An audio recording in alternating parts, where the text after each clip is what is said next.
Chief Odutola's mysterious hasty burial. On the fateful morning of April 13, 1995, 92-year-old Chief Timothy Adeola Odutola was forcibly removed from his house and taken to the Department of Anatomy at the University of Ibadan by mostly illegitimate children on the falsehood that he was already dead and that his body was taken there supposedly for embalming. No other family member saw his body before he was whisked away from his residence, and for the next 2 days. Chief Odutola's body remained at the Department of Anatomy for 2 weeks following his death. His body was then taken to Ijebu-Ode and hurriedly buried on April 28, 1995, less than 24 hours after being removed from the Department of Anatomy. There was no lying in state of Chief Odutola's body at the Manufacturers Association of Nigeria headquarters in Lagos, despite the fact that Chief Odutola was not only a founding member, but served as the association's president for its first 11 years. The very land on which the Manufacturers Association of Nigeria headquarters stands was donated by him. Nor was he mourned at the Nigerian Stock Exchange, where he was a founding member and past chairman. There was no lying in state of Chief Odutola's body at Adeola Odutola College, formerly Olu-Iwa College, the iconic secondary school he founded in 1945 and held dear throughout his life. There was no lying in state of Chief Odutola's body at the Metropolitan Club in Victoria Island, Lagos. He was one of its first members. They hastily buried the Asiwaju of Ijebu Christians. They rushed to bury the Ogbeni Oja of Ijebu-Ode. They quickly laid to rest a man who, before the end of British colonial rule in 1960, had established 3 modern tire retreading factories in Ibadan, Kano, and Onitsha. A 5,000-acre rubber plantation, developed a few years before he built his first tire factory, a cattle ranch, and a thriving cocoa and palm produce export business.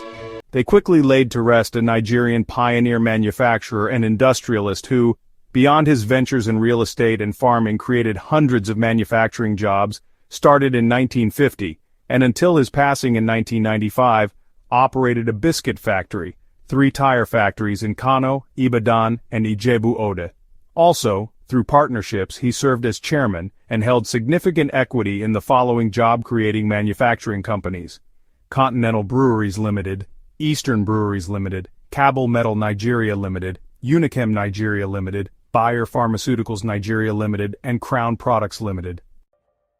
They rushed to bury, without due honor, a man who had served his country with distinction as representative of the Ijebu province in the Western House of Assembly from 1947 to 1950, elected member of the House of Assembly from 1952 to 1954 and 1956 to 1959.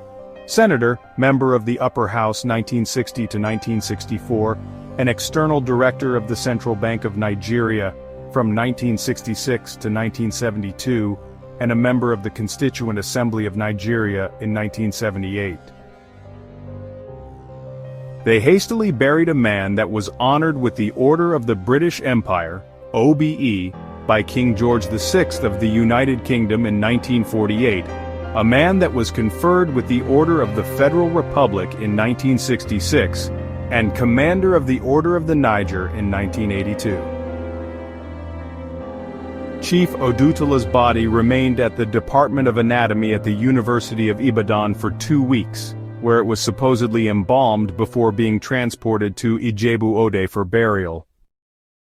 His body was brought briefly to his residence, Onibudo House, the home he built and lived in since 1939, but the lying in state was only for a few hours. From there, he was taken to the church he built, but for barely an hour before being moved directly to the burial site. Not even the most basic public tribute befitting his stature was observed. One might ask, why the haste? Why was his body kept at the Department of Anatomy for 2 weeks? Why was his body covered with a net for the entire lying in state? The reason is simply murder, and to hide his daily masked, brutally damaged body from prolonged public view. Oyin Adeolurin and her coterie of co-conspirators had committed a brutal murder.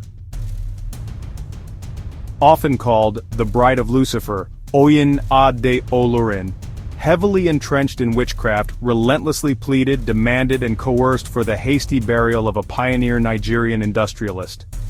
Chief Odutola did not die peacefully in his sleep as the perpetrators have falsely and widely claimed for 30 years. He was brutally murdered by Oyin Adeola's illegitimate children, Mrs. Modupe Odutola, a wife diabolically forced into his life, and their accomplices and total strangers, S.P.A. Ajibade, Professor Akin Mabogunje Kahinda Aina and others, who now desperately seek to erase the truth. It has been 30 years since Chief Odutola was murdered. Join us in seeking the long-overdue justice he deserves. Visit justiceforchiefodutola.org for supporting evidence, official court documents, which are, by the way, are public records. Visit to learn about Chief Odutola's remarkable legacy, his contributions, the circumstances of his untimely death, the ongoing court litigation against the perpetrators which they are desperately trying to delay and keep from public view.